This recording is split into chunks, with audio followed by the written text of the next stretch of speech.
Thank you and welcome to this session on the role of the states in housing. I've been looking forward to this. I'm excited because in all the years that I've been working in the housing field, the states have never been thought of as major players in housing. And now we're seeing some very exciting things happening in states across the country. Real innovation and real results. I think this subject is going to be more important if you listen to the language out of Washington these days, and particularly in legislation, more and more involves devolution of responsibilities to the states. This is going to be really tough if the devolution doesn't include flexible financing that states can use to enact housing solutions. But we have with us a group of folks who've been doing this creatively in some of the states that are leading the charge. So let me introduce our panel to you, beginning with RuthAnne Visnauskas, seated to my right. She's the Commissioner and CEO of New York State Homes and Community Renewal. She oversees a portfolio of programs supporting housing, construction, preservation, and tenant protections. She oversees a force of about 1,000 people. 600 of them are New York City, the rest in Albany, working across the state. But please join me in welcoming RuthAnne, Commissioner of New York. Next is Deborah Goddard, who is the Secretary of Rhode Island's Department of Housing. She previously served as the agency's chief legal counsel and has led numerous state-level housing investment and policy initiatives, not only in Rhode Island, but in New York and her base in Boston. Please welcome Deborah Goddard. I've had the privilege of working with Steve Waldrip from Utah in a national housing crisis task force where he's brought really creative ideas to the process of how we're going to spread the word and the work in housing beyond top-down solutions to things that are really working out in the country. And Steve has shared with me the range of things that are happening in Utah and resulting in great, significant developments across the state. He is the senior advisor to Governor Spencer Cox of Utah and a former state legislator and the driving force behind Utah's Housing Affordability Commission. Please welcome Steve Waldrip. And Julia Glanz serves as Deputy Secretary of the Maryland Department of Housing and Community Development, the state right adjacent here to the District of Columbia. She's the former city administrator of the city of Salisbury, so she brings a local perspective, but now is focusing on state responsibilities in the housing area. Please welcome Julia Glanz. So my job today is to extract from these folks facts that are useful to you in the housing field about what states can do. So from your part, if you'll keep your minds open and think about states, what can states be doing? I'd like to begin the round of questioning by asking each of them the same question, which is, tell us why states should be involved in housing. Those of us who care about housing haven't really thought about the states very much. Why is there a state role, and what form should it take? And we'll begin with RuthAnne. Sure, thank you. Thank you for having me. Look, I think that as sort of state leaders, we are all in one way or another very focused on sort of the growth and the success of our state and the people who live there, and that relies on growing our economies, which means that companies are coming to locate in our states, and with those companies come employees, and they all need to live somewhere. So it's incumbent on us, I think, as states to really be thinking about housing. As the head of a state housing agency, I've been doing that for quite some time, but really focused on sort of affordable housing, which is our mission. But it's become very clear to us in the last couple of years that just focusing on the production of affordable housing isn't going to cut it, because we need, as a state, housing at all levels, for all types of people of all types. And that means we need to have a broader approach. And so we have taken that to heart and are really coming to housing from a really sort of broader state lens. New York has always had a role in housing. There's a handful of states that I recall for 50 years have been involved in housing. New York is one, Michigan is another, Massachusetts maybe to a lesser degree. But New York is also unique. When I was Secretary of HUD, we had to treat New York as a state differently because in it was New York City. And so the state of New York had its own housing authority. I think it was Mitchell-Lama Housing, right? And other things. And then New York, the Public Housing Authority was just different. You had all the housing authorities in the country and then New York's, NYCHA. So just given that New York has been in the housing business for that long, how does that change what you do? I think it makes us think creatively and sort of really statewide about what we have a lot of great assets, a lot of great resources, but we know we need to do more. So how do we capitalize on New York City? You know, how do we capitalize on Long Island, Westchester, places that people very much want to live and use the resources they have? How do we come to the table and bring resources so that really, you know, housing of all types can get built around regional centers where there is a lot of growth, like New York City? Deborah, you, in contrast to New York, you come from a smaller state, the smallest state. But yet in Rhode Island, which is a very beautiful place, there's some serious challenges in cities like Providence and others, sort of Rust Belt problems of places that were once significant industries, textile and other manufacturing that is now gone, and a lot of poor people in Rhode Island, as I've noted over the years. Tell us a little bit about a new initiative in Rhode Island that deals with a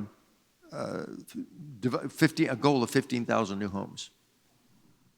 Sure, and if I can just step back too for a moment about the role of the state as well. Please. Because the department here Rhode Island just came into being in January of 23. And that came about with the governor and the legislature realizing that there had to be a coordinated, coherent state policy that imbued funding decisions and related to communities. As well, the states have a lot of lever on regulatory and zoning matters. Everyone says zoning is a local matter, but it's usually by the grace of the state's legislature. So we have a lot of levers that the federal government can't use. We have a lot of levers that we need to nudge the localities to use. Part of the change in creating the department was the creation of a state housing plan, Housing 2030, first statewide housing plan since 2006, with a goal of 15,000 new units between 25 and the end of 29. It may not sound like a big target to a lot of you. For Rhode Island, it's a huge target, particularly given that in 2021, we were last in the nation in building permits. So we think we have a fairly challenging yet achievable target to get to. Is that primarily in the cities, or are you looking in suburban and rural areas as well? All over. As I say over and over again, every Rhode Islander should have the opportunity to live wherever they want. But we have graded it. We've created municipal targets for every community for both overall production and low mod. But we have looked at whether they have public transit, what kind of job centers they have, and so we've mediated it for what we've called continued growth, moderate growth, and strategic growth for every community. Steve, in some senses, Utah couldn't be farther from New York and Rhode Island than it is, but it is unique in several ways itself. One, it's a fast-growing state. The area around Salt Lake is one of the fastest and most prosperous areas of the country. And it's in the American West, where we haven't thought about governmental involvement in housing, state involvement in housing in many of the Western states. But you have seen it differently yourself, not just state policy, but you personally seem to have a high level of commitment to the state's role. You want to explain that? Yeah, I think if you look back historically, in 1984, about 95% of our country had a ratio of median home price to median wage of 3-to-1. That was the rule. Our financing structure was built on it. Everything was created around this 3-to-1 ratio. The only places that didn't apply were New York City and Boston and some of the urban centers. And now Utah is at about 5.7-to-1. on average. In some of our cities, it's closer to 8-to-1 or 9-to-1. So the reason that the state really has to be involved in a way that government has never been involved in market rate housing, it's because it's half as affordable as it was even 5, 7, 10 years ago. And so, traditionally, the federal government and the state have worked together on very low-income housing.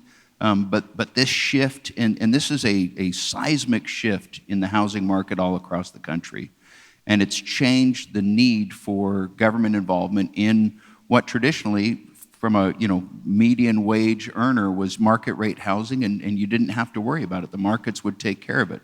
That is no longer the case, and so that's why we're so passionate about creating for our younger people entering the workforce and young families. They have to be able to start. They have to be able to get on the treadmill.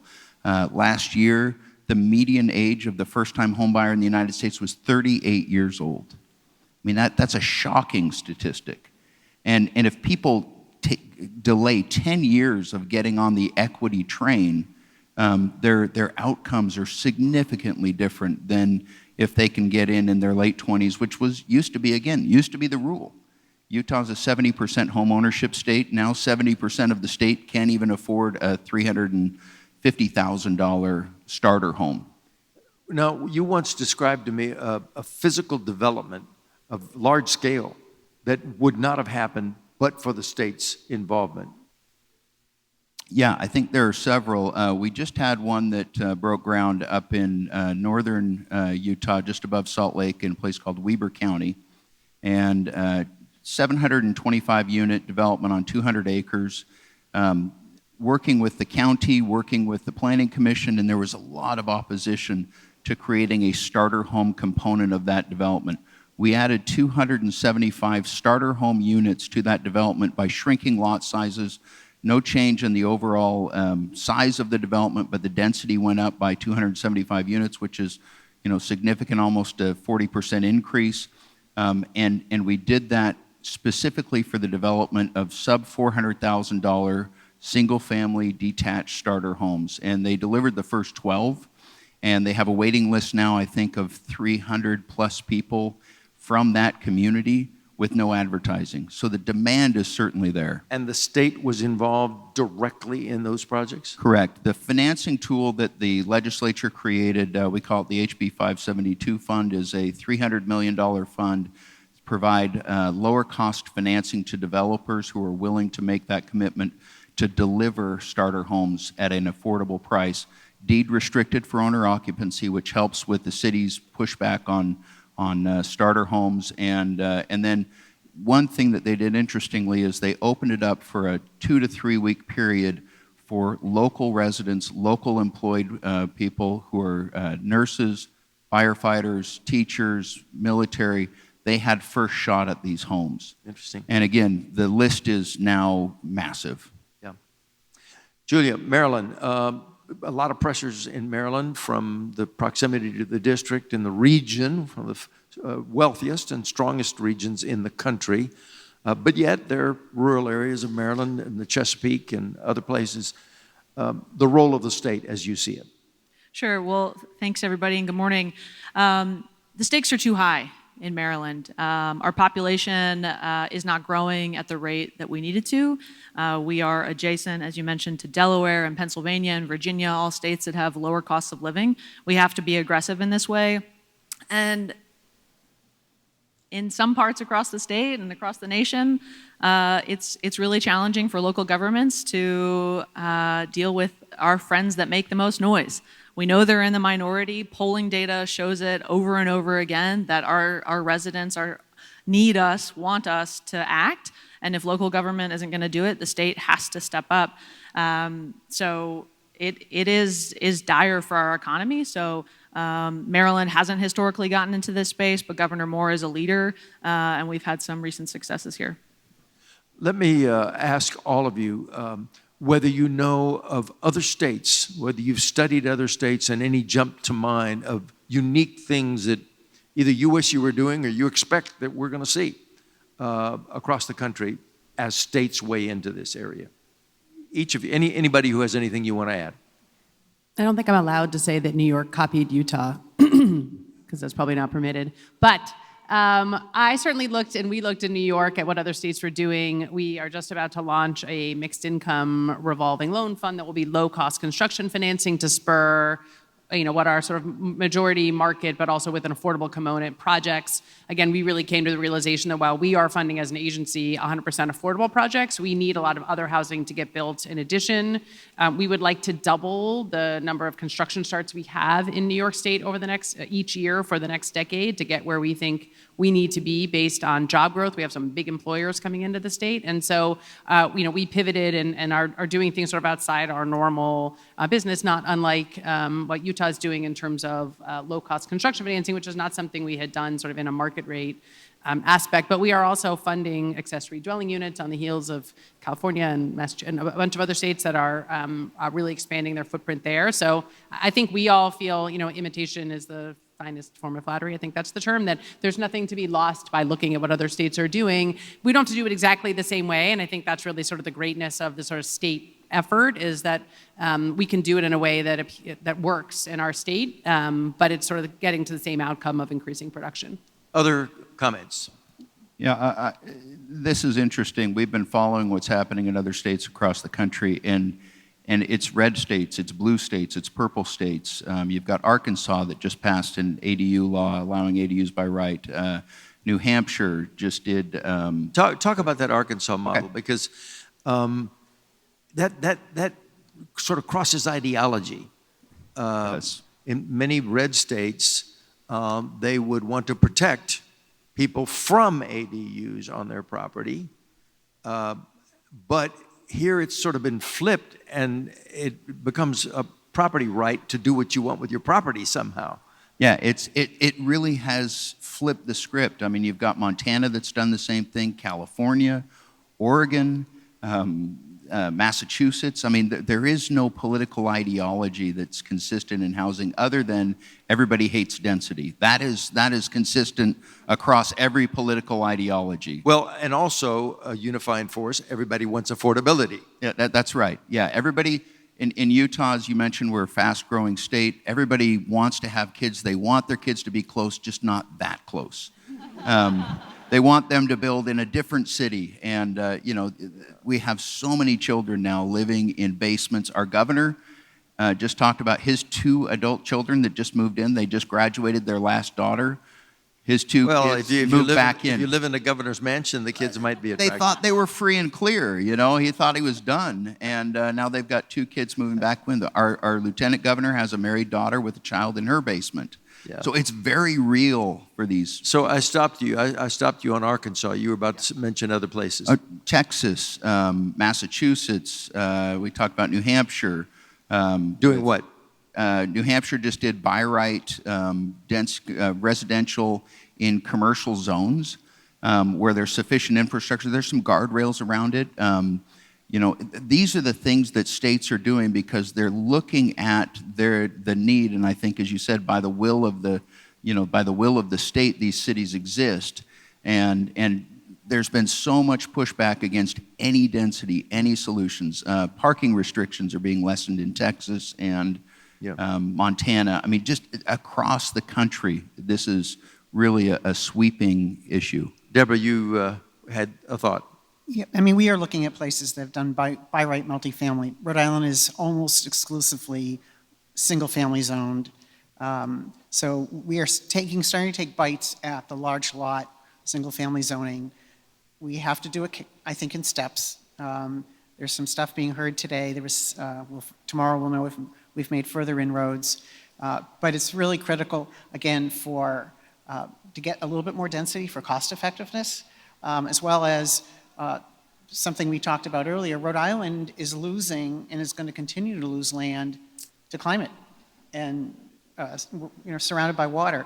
We have got to learn how to build more densely if we're going to attract people, maintain our housing stock. Yeah. Julia, any thoughts on what you see in other places? Well, all of my colleagues up here rattled off a lot of great examples that we're either trying to or have succeeded with. I will just add a component from the local perspective in my old hat, pairing that with the by right residential and commercial. In Salisbury, where I was previously, we created a tax incentive program in our core to help with multifamily residential building. Wasn't necessarily affordable, could have been, but waived taxes for a certain amount of years. In a tertiary market, I'm sure there's some local governments here from smaller cities. It's really challenging to get that interest from developers to make it cost flow. And so waiving those fees that weren't going to come to the local government anyway, it was an easy win. Let me just, all of this prompts a question about the governance side of it. Since in many places, states have not had a major role, now they're taking on a larger role. What's the interface with localities and with the private sector? Are you welcome? Are you having to force your way in? How would you characterize it? I mean, with localities, it's always a mix, right? And I just keep saying I am going to be that pesky, insistent voice at the local level. That's part of my role. But I'm also have talked to philanthropy and employer centers, and this goes back to something that was said in the first panel, to try and create a voice. There was a voice around a bond bill last year. I want that voice now of employers, faith communities, and others that bring a different tenor, that bring a different value to help create that persistent voice at the local level. I've had some folks say, we need to have sort of a sophisticated phone tree. There's going to be a planning board meeting. We got to get our yes people out there. So it goes both ways. There are plenty of communities where they're split, right? That folks want housing and they're up against their own neighbors. Part of my role can maybe be to help facilitate that conversation. Got it. So you get pretty micro. You get down to the community level. Yes, which is, I think, fairly easy in Rhode Island to do as well. You had something you wanted to say, Steve? Yeah, I think on the interface. Yeah, when you on the local versus state issue, we've got a very strong league of cities and towns in our state. They represent most everybody. And their mantra is partnership, not preemption. And they've been preaching that. And interestingly, about 2 weeks ago, the governor hosted a summit of city leaders in the mansion. We had 48 cities represented, mayors, and he pulled out 4 or 5 specific examples of cities who were doing it wrong. And very pointedly, and those cities are, well, some of them are still angry. But they were mad that they got called out in front of their colleagues as a bad actor. And so I got phone calls, texts right afterward. I just met with one of those cities on, don't know what day it is, but whatever day that was last week. A bad actor on, for example, zoning. The governor specifically called out. They had 100 acres. The developer's been trying to develop this mixed income housing for sale. I mean, just they've got money for sewer. They're ready to participate. They've been stalled for 3 years. Yeah. 3 years they've been trying to get a meeting with the city, trying to get things moved. So the role the state is taking is provocateur, make it happen, push. Absolutely. So they had me come down, and literally in 70 minutes, that 3-year delay went away. Yeah. And so that shows that its willingness in some circumstances. Do the local governments have the right set of incentives to want more housing? And I think that's something we haven't solved yet is, other than just beating them with the bully club, what do we do to create the right incentives around housing so that they want it, so that it adds to their community? And that's really tricky. That's interesting. Julia, in Maryland, the legislature just passed some regulatory reforms and land use reforms and focused on housing supply.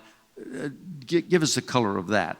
Sure. What's the dynamic behind that? Because this is a new dynamic in American governance, that the states would be the movers trying to get housing built.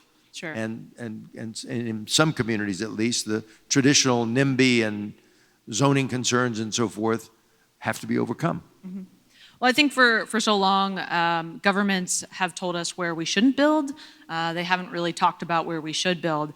So last year in 2024, we passed a historic housing package in the legislature, and one of the components of that was the Housing Expansion and Affordability Act, which ensures we're incentivizing development and investing in the places where we should be building.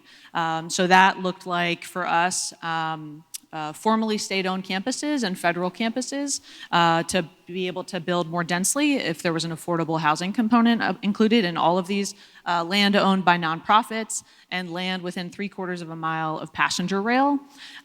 So looking at the transit-oriented development, if you're from this area, you know there's lots of opportunity, lots of vacant parking lots, especially with the change in work culture here in Maryland. There's a lot of opportunity to build more densely around transit. And so contrary to popular belief,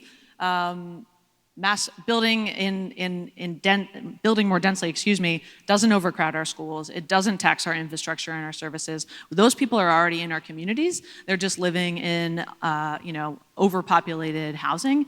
And so we had good success in Maryland last year with working with locals. I think we approached the issue in partnership and didn't overstep.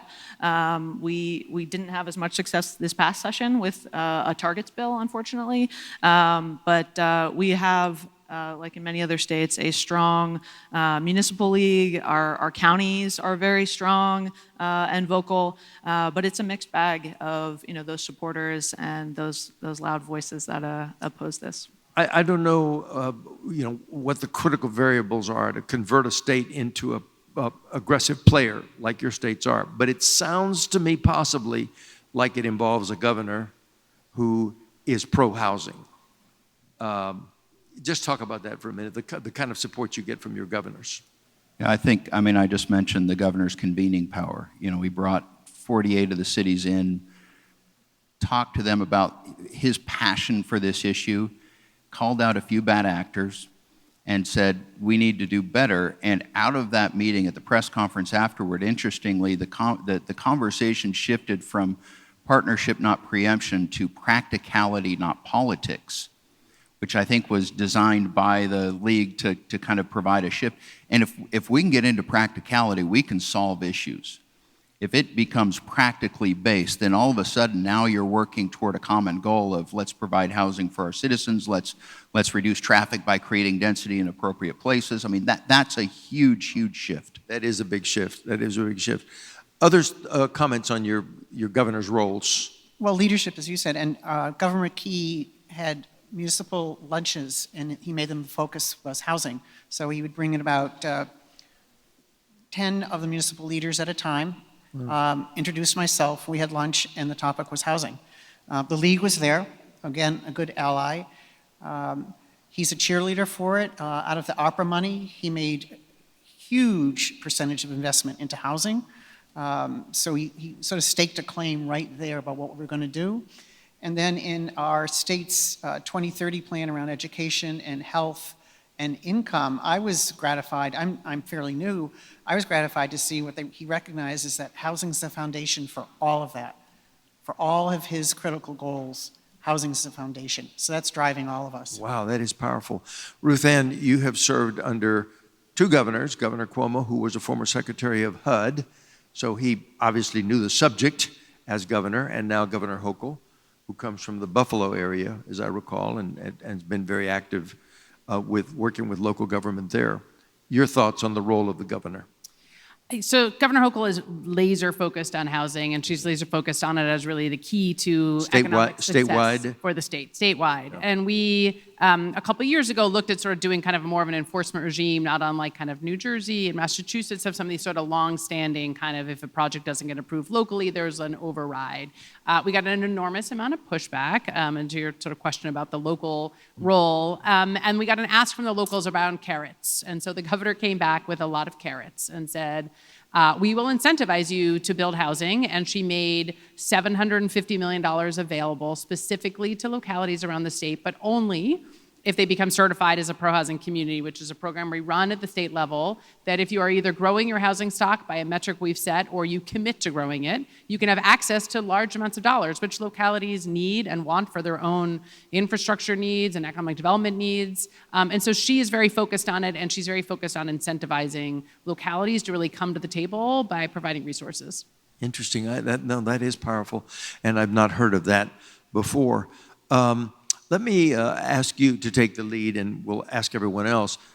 Any specific ideas with respect to financing, capital programs, financing strategies, fundraising strategies, money? Because I expect, if in fact there is a massive devolution of responsibility to states and localities, that it probably won't be accompanied by the scale of money that's necessary to do it.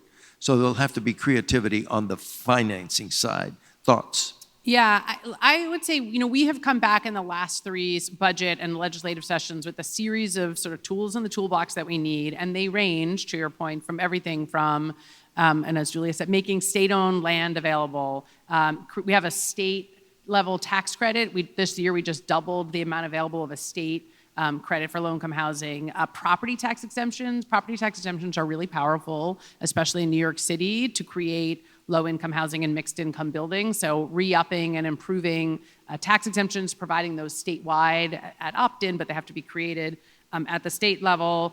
We are very focused also on office to resi conversion, so enabling that at the state level, allowing changes, and then creating a tax incentive to create affordability in those. So we really see sort of a suite of things. There's kind of no one tool that really is going to solve the housing shortage for us in New York State. We need 15 or 30 or 45 different things depending on the locality. So we've been coming back year over year to add to that pool of things, including capital and sort of structured finance like the mixed income loan fund that we're launching this year. And I think that'll continue to be until we really hit our doubling of housing. We're going to come back year over year, I think, with more creative solutions. Other thoughts related to money? We did just create a state low-income housing tax credit in Rhode Island last year. Voters passed a bond bill last year. The governor has told me Voters passed a bond? A bond bill. Mm-hmm. Governor's told me to spend it, and he's willing to go out again for it. But I think we all have to recognize there is no full solution if the federal government walks away. The states can't make it up. Yeah. And I'll be a little bit bold here and hopefully not make people cry, but there is not enough government money in the world to solve this issue. I mean, if you think about historically, we've been focused on very low income. At the government level, we've tried to help in that space, and we haven't fully succeeded. We've struggled to keep pace with that.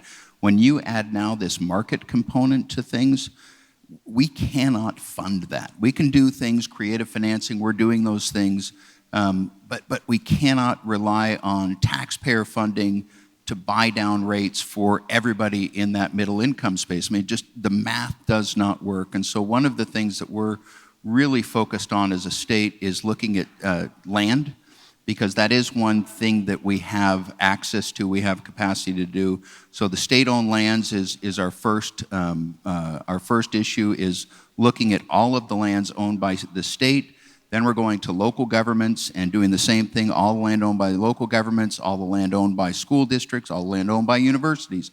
And we're hopeful that the federal government will figure out how to make their land available. And then on the East Coast, you've got properties. It's not land. We've got 70% of our state owned by the federal government. Mm-hmm. But on the East Coast, you have infill parcels that are very valuable, that are underutilized. So we're really looking at those underutilized, publicly owned parcels, and then using that to subsidize the cost of housing, but then long-term keep that subsidy in place so that it goes for the benefit of future generations. And it's tough.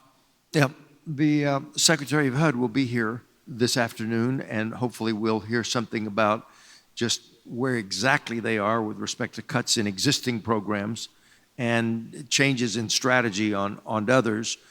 And or any new ideas that the Secretary may have. But clearly the federal government has been the lead player, and we're just looking for answers at the margins. Julia?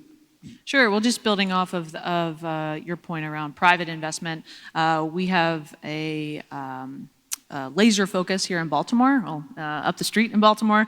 We know that if we don't get our heart right, our center right, we're not going to get the rest of the state right. So the state has made a commitment of $50 million of investment into vacant structures to redevelop them in Baltimore in targeted neighborhoods. The city has also committed funds. We have a strong council network that meets every month, led by our secretary and the commissioner of the city's housing department. And we're working with philanthropy. They're coming to the table with dollars to enhance our investment and make sure that we're getting into a granular level, focusing on the neighborhood level, building lovable places, great places that are going to have high returns. We've covered a broad range of subjects here, but we want to hear from the audience, and there have been questions that have been submitted. What is the mechanism, Francis? Are you going to ask those questions? How can states, the questions are up here in front of us. How can states prevent local jurisdictions from opting out of participating in producing housing, becoming de facto gated communities? You've mentioned, several of you have mentioned it, but do you have any additional thoughts on this subject? Well, it's a carrot or stick approach. The state has lots of access to grant dollars. We can use them as a carrot and use it as a stick on the other side if folks aren't participating. That's something that we're talking about. We're rolling out a new geographic layer that's focusing on communities that have been left behind related to redlining, urban highway construction, all of the terrible things that government did out loud and didn't do out loud.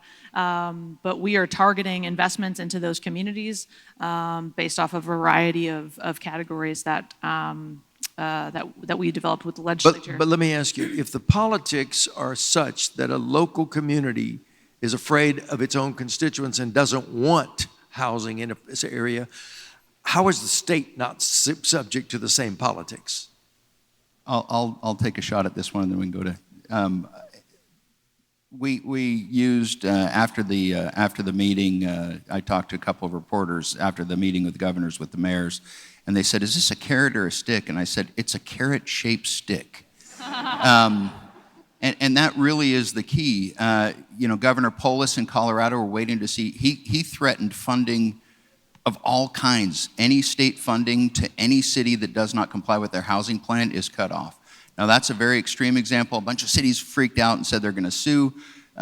That's the power of the state. It really is the power of the purse. We have transportation dollars, road maintenance funds. Those are kind of the sacred cows that we haven't touched yet. But again, the politics. I assume what we're saying is the state has a bigger view. Its priority is let's get people in houses because we're not going to get jobs here and we're not going to attract industry if people can't afford to live here. And they provide some protection for a community that very parochially says we don't want them here. Yeah, we've created a system now in our country where people used to buy a property and you thought your bundle of sticks was this big.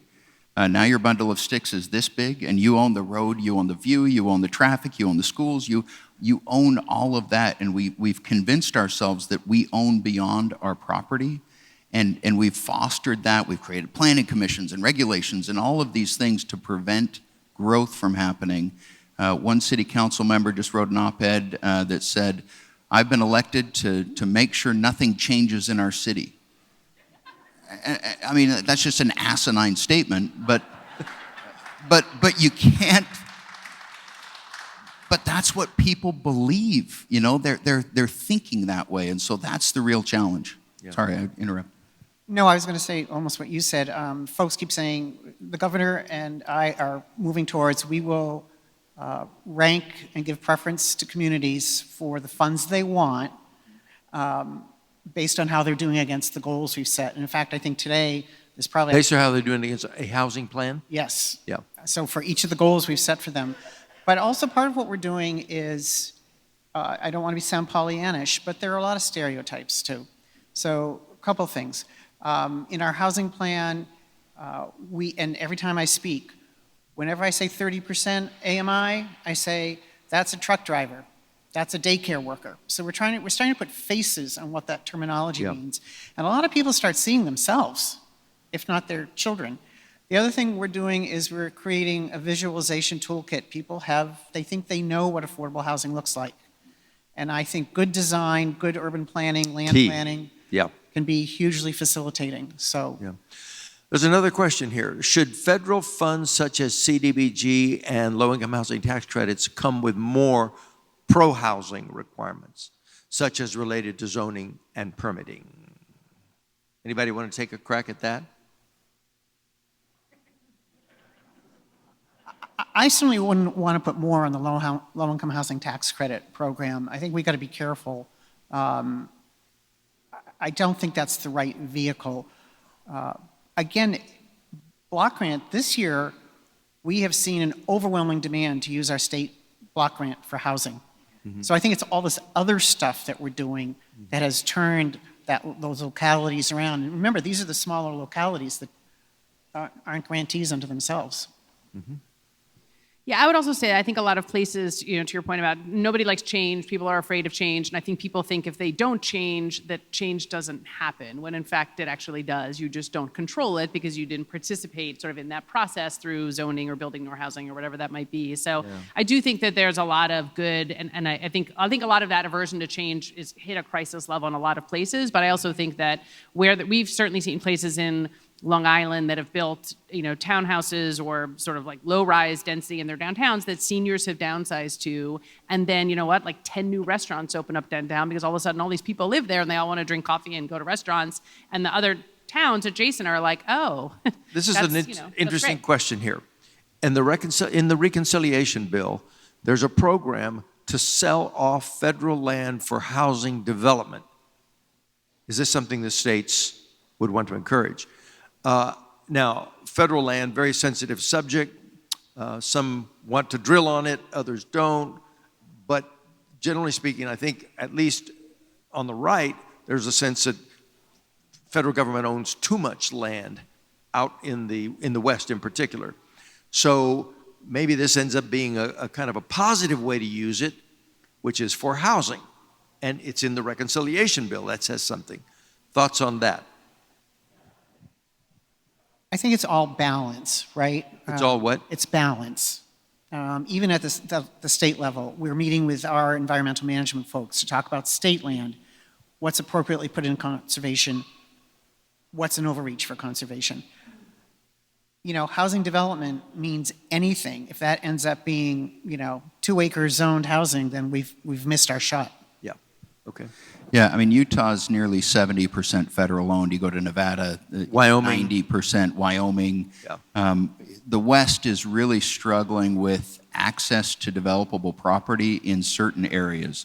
And if you look at Southern Nevada, they've had a really innovative program for a number of years that Senator Reed put in place where they have made BLM land available for affordable housing development. They've had some really good guardrails around that.